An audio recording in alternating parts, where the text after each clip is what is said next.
구독과 좋아요, 알림 설정은 영상 제작에 큰 힘이 됩니다. 많은 한인 학생들이 고소득의 전문직인 약사가 되고 싶어 합니다. 근무 시간과 형태가 안정적이고 일반 샐러리맨처럼 매주 이틀은 쉬고 휴가, 보험, 또 은퇴연금 등 여러 가지의 베네핏을 제공받는 좋은 직업으로 인식이 되기 때문입니다.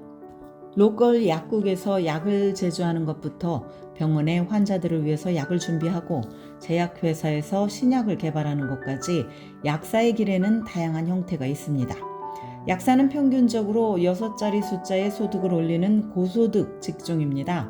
그래서 고등학교 시절부터 약사를 꿈꾸는 학생들이 많습니다. 약사가 되려면 많은 단계를 거쳐야 하고 수년간 교육을 더 받아야 하지만 고등학교 때부터 적절한 계획을 세우고 필수 조건을 이행한다면 대학에서 약사가 되기 위한 준비를 더 잘 할 수 있습니다. 많은 약사들은 CVS, 월그린스, 라이트에이드 등 로컬 약국이나 그로서리 마켓, 타겟이나 월마트 같은 소매 체인 내에 있는 약국에서 일을 합니다. 연방노동통계국에 따르면 약사의 42%가 약국에서 근무를 합니다. 이런 환경에서 일하는 약사들은 약을 안전하게 제조해서 환자에게 제공을 하고 또 약에 대해서 교육을 시키며 약국 테크니션과 보조의 업무를 감독하는 등 여러 임무를 수행을 합니다. 환자가 다른 약을 복용하고 있거나 알러지가 있는지 확인을 하고 새로운 약이 상충되지 않도록 파악도 해야 합니다. 노동부 보고서에 따르면 약사의 26%가 병원에서 일을 합니다. 미국 인구가 고령화되면서 병원과 헬스케어 분야에서 약사에 대한 수요가 증가할 것으로 기대가 됩니다. 병원에서 일하는 약사들 역시 여러 역할을 합니다. 의사와 간호사와 협력을 해서 환자를 위해서 약을 준비하고 또 직원들에게 약의 옵션에 대해서 조언을 제공하며 환자들이 약을 어떻게 사용해야 하는지 교육을 시키는 등의 일을 합니다. 약사의 임무가 중요할 뿐만 아니라 많은 훈련을 거쳐야 하기 때문에 약사들은 소득이 높습니다. 노동부에 따르면 2020년 말 현재 약사는 연평균 12만 8,710달러를 버는 것으로 나타났습니다.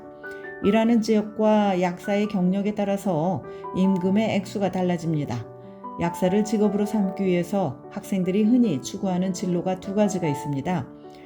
첫 번째 길은 전통적인 학부 프로그램입니다.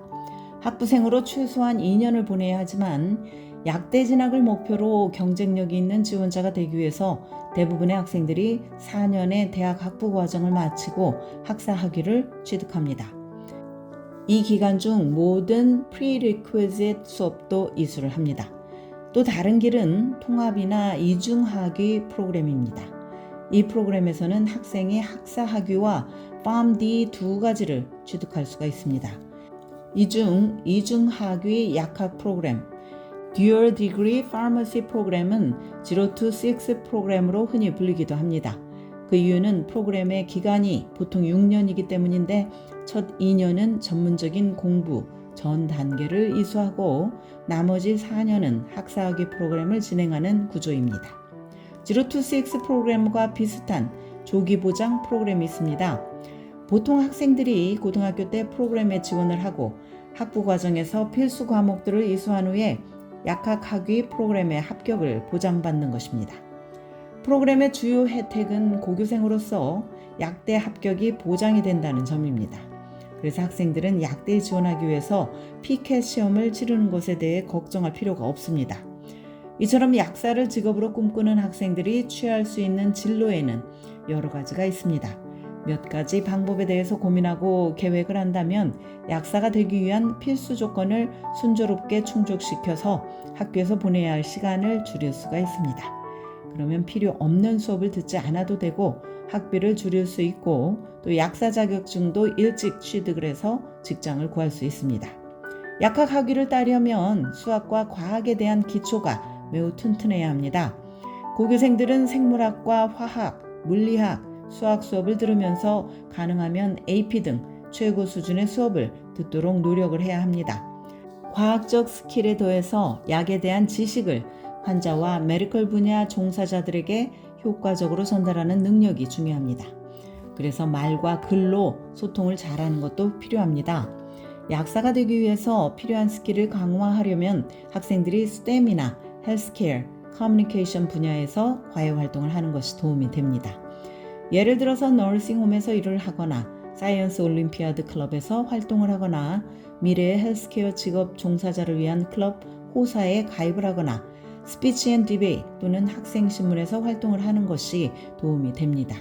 또한 고등학생 때 약사 쉐도잉을 하거나 업무 현장에서 약사가 하는 일을 관찰을 하는 것도 좋습니다. 이것이 불가능하다면 약사를 인터뷰해서 그들의 업무에 대해서 질문할 수 있습니다. 일상적으로 약사는 근무 환경이 어떻고 또 매일 어떤 일을 하는지, 약사가 되려면 어떤 과정을 거쳐야 하는지 그들의 경험에 근거한 대답을 들을 수 있을 것입니다. 이런 인터뷰가 중요한 이유는 당사자로부터 직접 직업에 대해서 들으면서 생생한 정보를 구할 수 있기 때문입니다. 또한 해당 분야의 장기적인 멘토를 만날 수 있다는 점에서 도움이 됩니다. 앞서 언급한 대로 약국과 마켓 체인, 또 병원에서 일하는 약사가 많지만 다른 진로들도 있습니다.